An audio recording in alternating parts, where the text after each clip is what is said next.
Assalamualaikum warahmatullahi wabarakatuh. Kami dari kelompok 11 akan mempresentasikan salah satu teori kepemimpinan, yaitu trait theory, atau biasanya disebut dengan teori sifat kepribadian. Kenalkan, nama saya Rahmatul Alisa. Di sini saya akan menjelaskan tentang sejarah munculnya trait theory beserta dengan pengertiannya. Sejarah munculnya trait theory.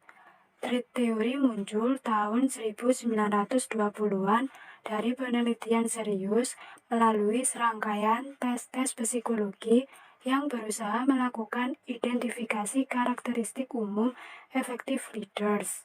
Pengertian trait theory. Teori sifat kepribadian atau trait theory adalah teori yang mempercayai bahwa orang yang dilahirkan atau dilatih dengan kepribadian tertentu akan menjadikan mereka unggul dalam peran kepemimpinan.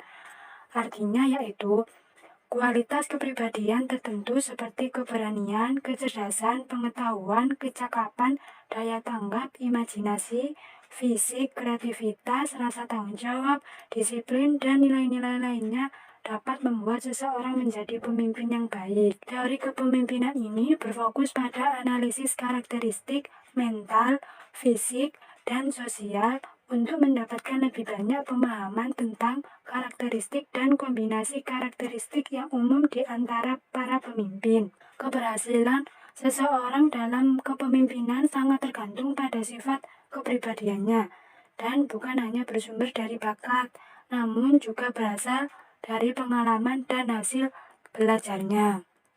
Perkenalkan, nama saya Puput Nawang Ariesta. Saya akan menjelaskan tentang ciri utama dan sifat kepribadian utama keberhasilan seorang pemimpin. Menurut Davis, pada tahun 1972, ada 4 ciri utama yang dianggap mempunyai pengaruh terhadap kesuksesan kepemimpinan. Yang pertama, kecerdasan atau intelligence, yaitu seorang pemimpin mempunyai tingkat kecerdasan yang lebih tinggi dari pengikutnya. Yang kedua, kedewasaan sosial dan hubungan sosial yang luas atau social maturity and verge, yaitu pemimpin cenderung mempunyai emosi stabil, dewasa dan matang, serta mempunyai kegiatan luas. Yang ketiga, motivasi diri dan dorongan berprestasi, yaitu pemimpin mempunyai karakter dorongan intrinsik yang lebih kuat daripada ekstrinsik ketika menjalankan peran-peran kepemimpinan. Yang keempat, sikap-sikap hubungan manusiawi, yaitu seorang pemimpin serta berorientasi pada pengikutnya. Sedangkan menurut penelitian dari McCall dan Lombardo, pada tahun 1983 terdapat 4 sifat kepribadian utama yang menjadi penentu keberhasilan atau kegagalan seorang pemimpin. Yang pertama, stabilitas dan ketenangan emosional, yaitu tenang, percaya diri, dan dapat diprediksi terutama pada saat mengalami tekanan. Yang kedua, mengakui kesalahan, yaitu tidak menutupi kesalahan yang telah dibuat, tetapi mengakui kesalahan tersebut. Yang ketiga, keterampilan interpersonal yang baik, yaitu mampu berkomunikasi dan meyakinkan orang lain tanpa menggunakan taktik yang negatif dan paksaan.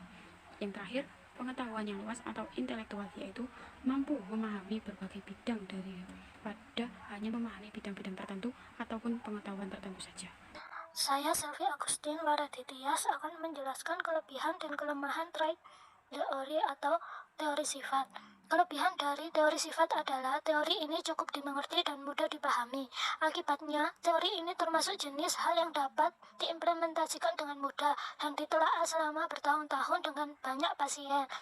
Teori ini tidak seperti teori kepribadian atau psikologi yang lainnya, karena teori ini sangat intuitif dan telah menetap ke cukup banyak konsensus di antara praktisi. Teori trait biasanya tergantung pada data atau analisis statistik bahwa teori kepribadian banyak tidak memiliki pada sisinya. Banyak psikoanalisis melibatkan interpretasi pribadi dari faktor subjektif dan sebagai hasilnya dapat dipengaruhi oleh kecenderungan analisis. Di samping itu, teori trait juga dianggap sebagai alat tujuan yang kuat untuk mengevaluasi kepribadian. Kelemahan trait teori. Kelemahan dari teori sifat ini adalah teori ini tidak membahas bagaimana atau mengapa sifat bisa berkembang. Seseorang dapat dianalisis menggunakan teori sifat dengan indikator kunci dari bagaimana mereka cenderung berperilaku, tetapi perilaku tersebut dalam prakteknya mungkin akan cukup berbeda. Sekian presentasi dari kelompok 11. Apabila ada salah kata, kami mohon maaf. Wassalamualaikum warahmatullahi wabarakatuh.